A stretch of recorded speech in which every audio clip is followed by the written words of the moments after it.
Sagutin naman natin itong tanong ni @Cox Delicious. How about attorney if may written document na nagkasundo ng monthly interest na 10%? Valid po ba yon? Hindi po.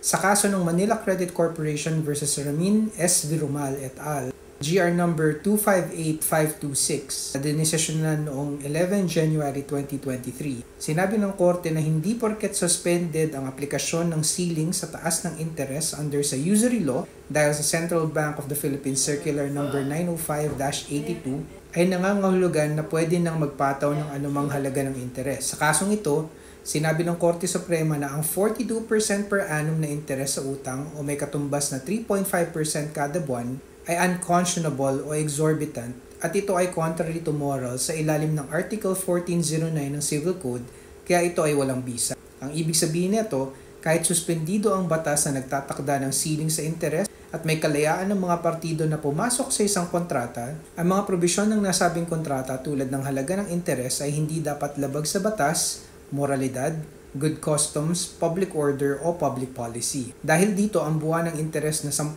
kada buwan ay makukonsidera ring walang bisa mula umpisa kahit ito ay sang-ayunan pa ng mga partido sapagkat ito ay maaaring ikonsiderang labag sa moralidad.